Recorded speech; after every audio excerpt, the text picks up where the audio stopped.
Regresamos a la mañana informativa, vamos a estar conversando de educación, muy importante también cuáles son las novedades con respecto a las tendencias, cómo la tecnología de alguna manera, Carola, se va inmiscuyendo en la educación de niños y niñas, porque claro, muchas veces se sataniza, se dice el celular obviamente no puede aportar a la educación, pero hay cosas que se pueden hacer. ¿Cómo llegamos a este equilibrio? Justamente es lo que le queremos preguntar a Hugo Martínez. Él es director pedagógico de Colegium, experto en el uso de las tecnologías en la educación. Hugo, muchas gracias por acompañarnos. Buenos días. Muy buenos días, muchas gracias por la invitación. A ver, lo veíamos durante la jornada de ayer, las diferencias en cuanto a los precios de los útiles, cuánto pueden exigir los colegios, cuánto no. Aquellos colegios que exigen un dispositivo móvil, un iPad, un teléfono.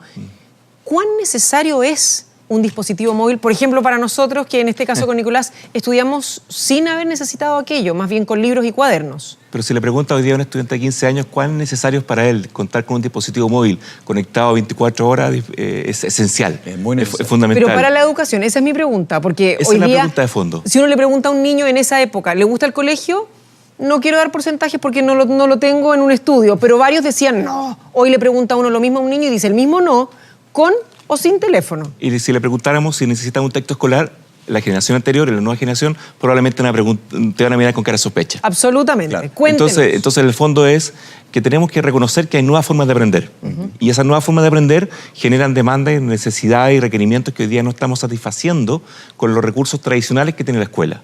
Y por eso surge esta emergencia. Ahora, esta demanda no debiera responder sin una estructura organizada y sin una planificación adecuada para que insertemos lo que insertemos, el acceso a la web, el uso de proyectores, el uso de pizarra digital interactiva o cualquiera de estos dispositivos que están hoy día llegando a la sala de clase sin un sentido pedagógico y sin ningún fundamento que permita que su uso responda a los desafíos más importantes que tienen que ver con la comprensión lectora, con el desarrollo del pensamiento matemático, la lógica, y ahí entonces surgen estas tendencias que hay que mirarlas más con el foco escolar, educativo, que no solamente con el foco tecnológico como novedad, como gadget o como solamente moda. Sí, de hecho hay 4 tendencias que ya están de a poco entrando y es bueno ir conociéndolas para también aplicarlas, por ejemplo, en la educación pública, tan importante ese tema.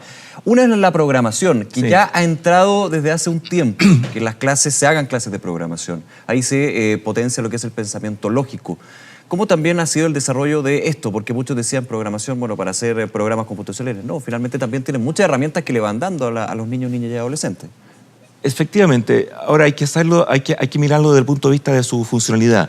Lo que buscamos cuando insertamos lenguaje de programación, no buscamos que los niños se transformen en programadores, necesariamente. Lo que buscamos es que los niños resuelvan problemas concretos.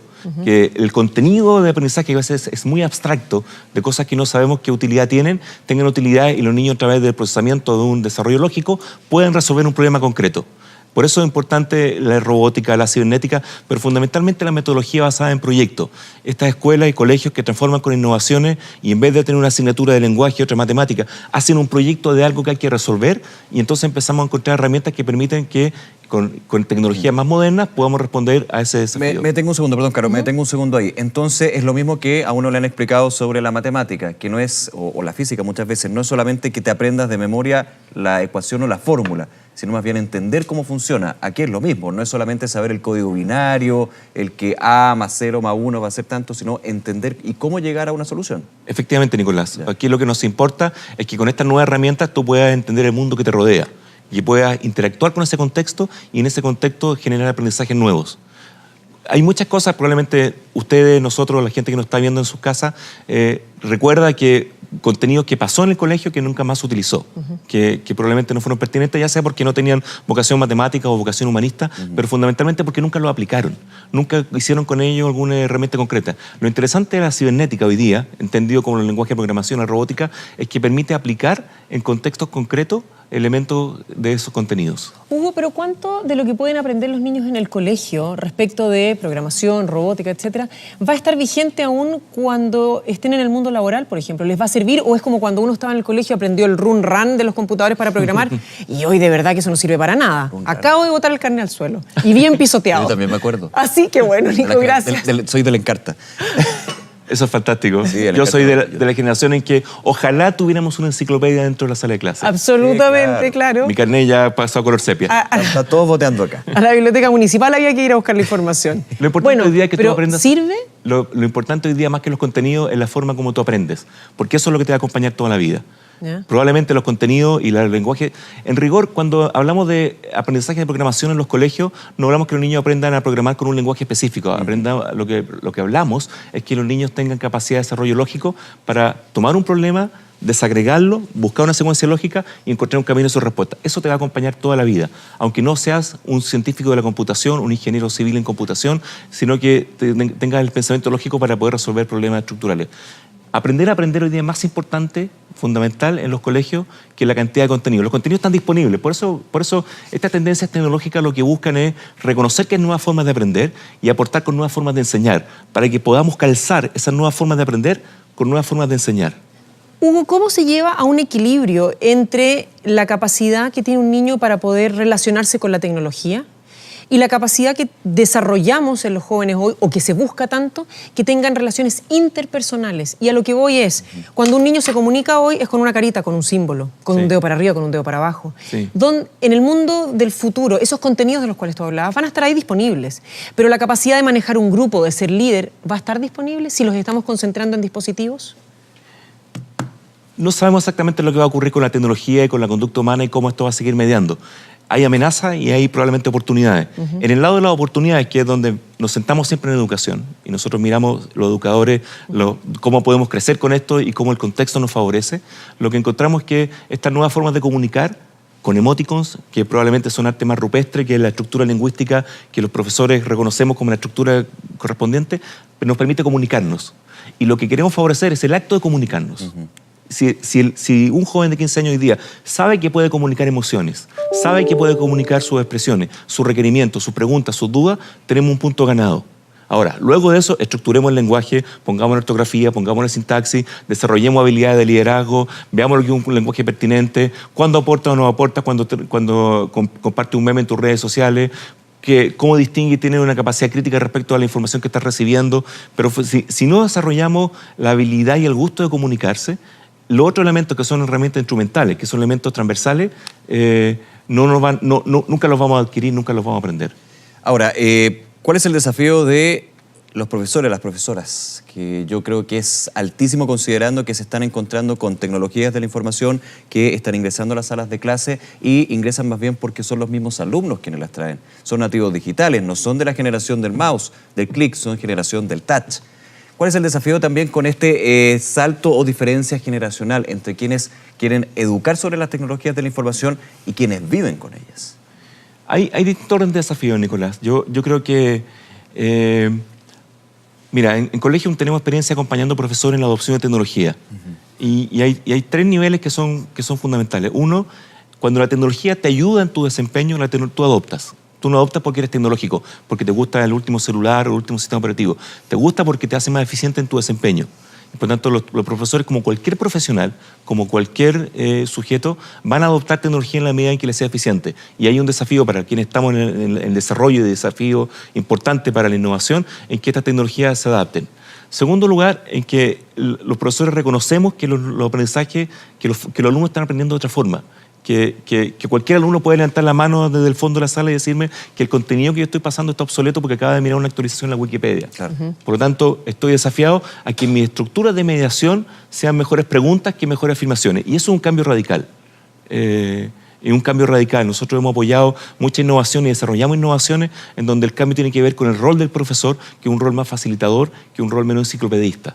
Y el tercer desafío tiene que ver con algo que es muy delicado, muy complicado, que es el manejo de la seguridad, la intimidad y el resguardo de las condiciones que permitan que el clima sea adecuado y que las tecnologías no sean intrusivas y agresivas respecto al clima que tiene que tener un contexto educativo específico. Justamente, Hugo, vemos mucho estos distintos talleres, charlas que se hacen para los padres por parte de los colegios para tratar de educar y controlar el uso de la tecnología en las casas con sus hijos.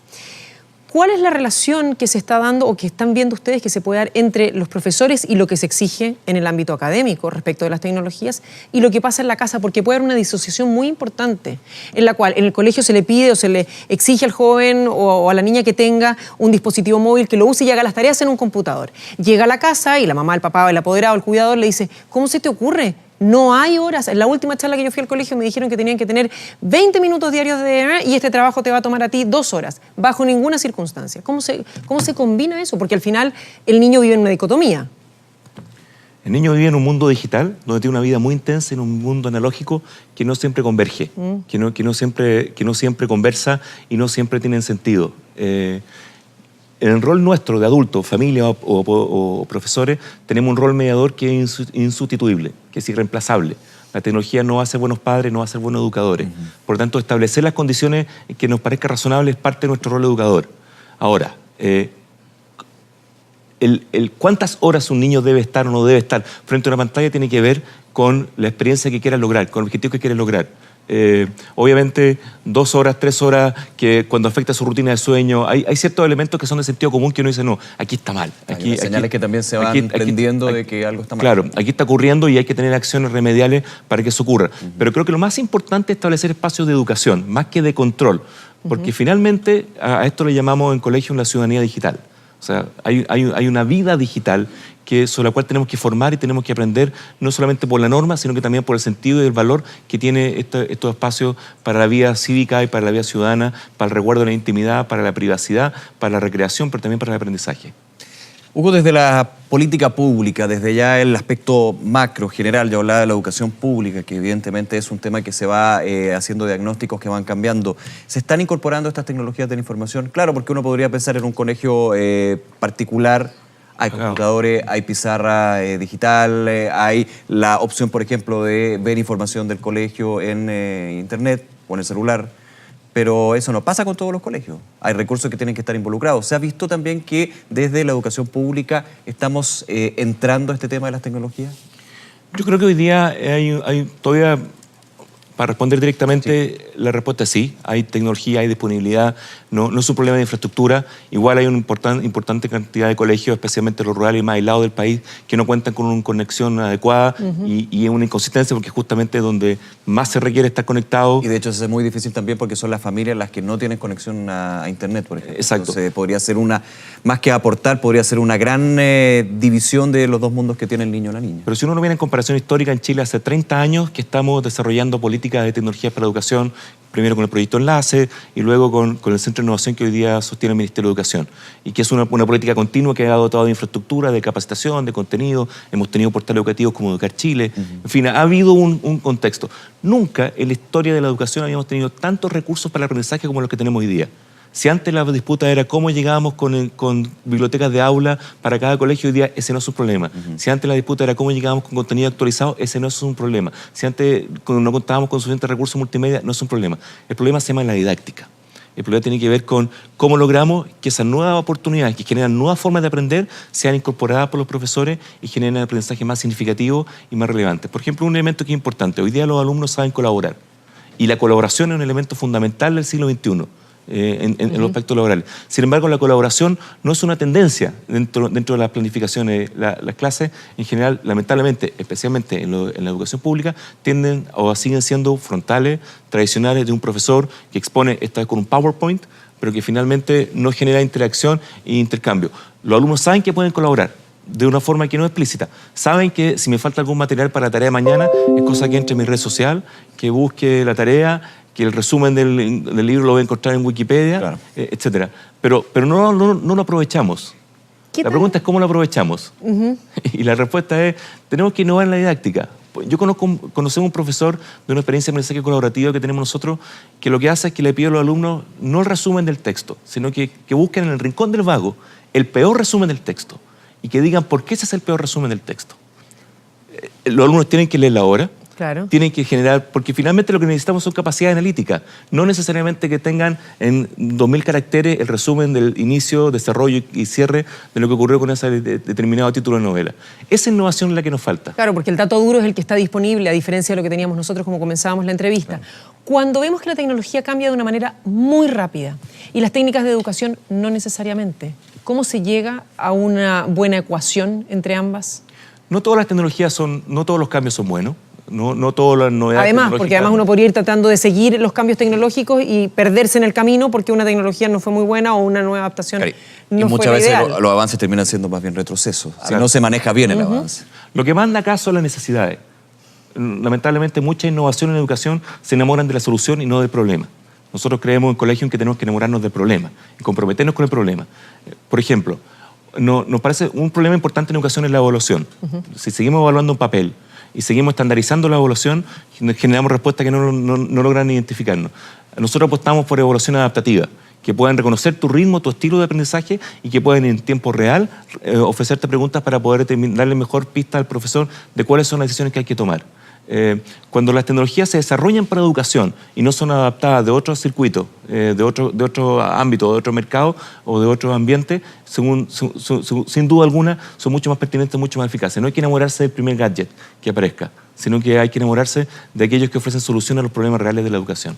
Ahora, la carrera docente, ¿qué tan a la mano está? De nuevo, si hablamos de profesores que hoy día están sobrecargados, que no están bien valorados, que no tienen un buen reconocimiento desde el principio, como sí es en otros países, ¿cómo se les puede además exigir que se pongan al día con la tecnología? No solamente que la usen, sino que la enseñen o que la utilicen para enseñar.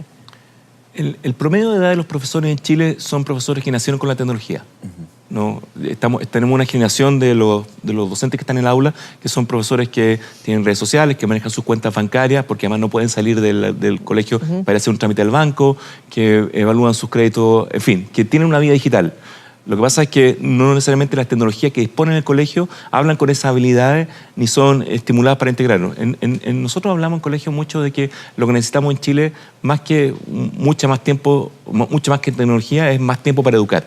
Tenemos que buscar tecnologías que le permitan a los profesores contar con más tiempo para el desempeño más clave, que no es tomar la asistencia, llenar informes, preparar libretas de comunicaciones para cada uno de los 40 alumnos que tengo en la sala de clase, sino que puedan tener más tiempo para mediar. En la medida que creemos nosotros ser una responsabilidad del contexto que ofrece recursos para los profesores, la tecnología y los profesores van a tener mayor nivel de adaptación. Eso no cabe duda que hay un desafío todavía importante en la carrera docente que permita que los profesores tengan experiencias más pertinentes de innovación didáctica y de experiencia en aula y menos teórica. Bien. Hugo Martínez, muchísimas gracias por haber venido a conversar con nosotros. Muy interesante. Muchas gracias a ustedes, un placer. Que esté muy bien. Que esté muy bien. Buenos días. Buenos días.